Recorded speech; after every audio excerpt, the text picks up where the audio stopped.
Assalamualaikum warahmatullahi wabarakatuh. Hello everyone, my name is Ellen Mayanti, majoring in Public Administration, Semester 6, Class B. Here I will explain related to the presidency of the G20 Indonesia. Okay, the first time discussion is about the introduction of the G20. For the first time, Indonesia has held the presidency of the Group of 20 or G20, a cooperation forum the world 20 major economies.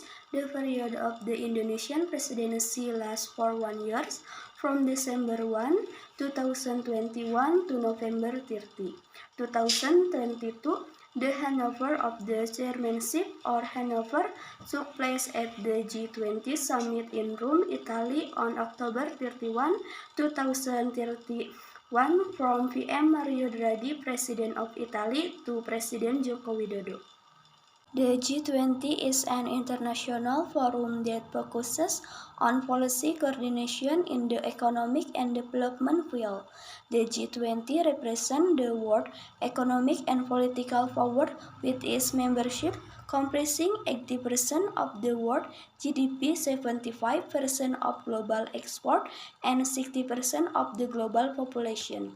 G20 member consists of 19 countries and one region, namely Argentina, Australia, Brazil, Canada, People's Republic of China, PRC, French, Germany, India, Indonesia, Italy, Japan, Republic of Korea, Mexico, Russia, Saudi Arabia, South Africa, Turkey, United Kingdom, United States, and European Union. G20 was founded in 1999, which was born as a response to the world economic crisis in 1997 until 1998. With the aim of ensuring the world emerges from the crisis and create a strong and sustainable global economic growth. In this G20 presidency, Indonesia brought up the theme Recover Together, Recover Stronger. The reason for bringing up the theme is because the world is still under pressure from the COVID-19 pandemic, which still requires joint and inclusive effort to find a way out or a solution toward recovery. The presidency focuses on three priority sectors, namely 1. Strengthening the global health architecture reflection on the ongoing pandemic. The global health architecture will be strengthened not only to cope with the current pandemic but also to prepare the world to have better responsive and capacity in dealing with other health crises in the future.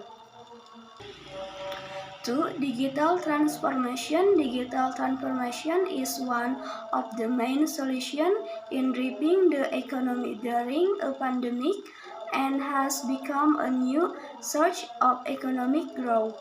To that end, the Indonesian presidency will focus on increasing digital capabilities and digital literacy, namely to ensure digital transformation that is inclusive and enjoyed by all countries. 3. Energy transition. The Indonesian presidency encourages the energy transition toward new and renewable energy by prioritizing energy security, accessibility, and affordability, where to ensure a sustainable and green future and tackle climate change for real. G20 flow and meeting. In the G20, there are two pillars of discussion, namely the financial pillar called the finance track. The second is the Sherpa track pillar, which addresses non-financial economic and development issues.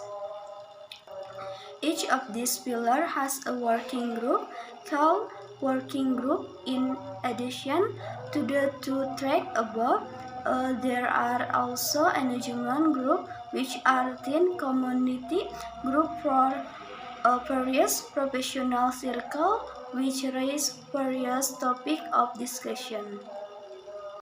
Each engagement group has an important role for global recovery, especially through concrete ideas and targeted policy recommendations for G20 leaders.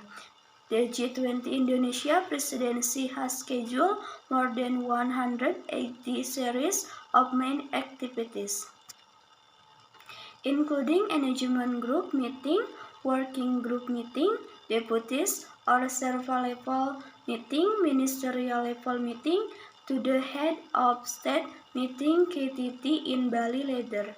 The series of activities of the Indonesian presidency are spread across more than 20 cities in Indonesia.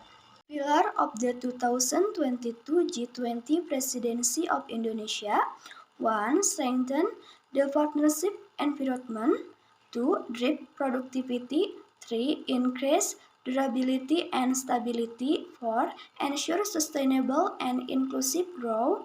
5. Stronger global collective leadership. Financial Road Priority Agenda in the 2022 G20 Indonesia Presidency.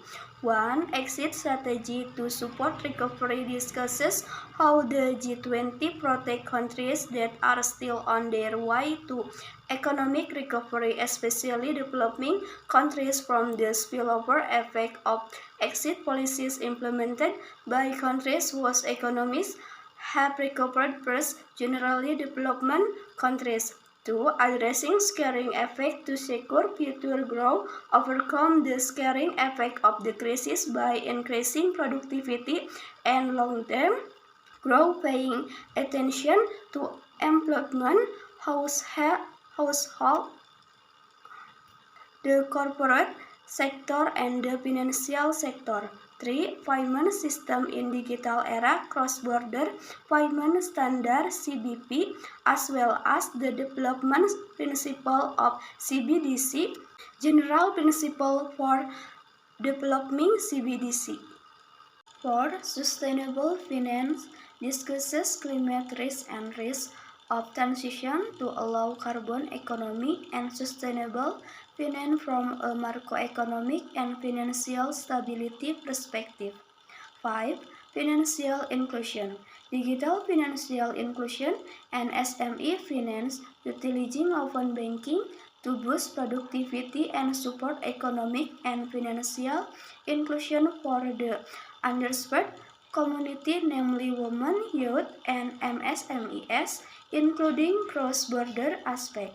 6. International taxation discussed international taxation mainly related to the implementation of the joint OECD or G20 framework on a tax planning, strategical based allocation, and profit shifting (BEPS).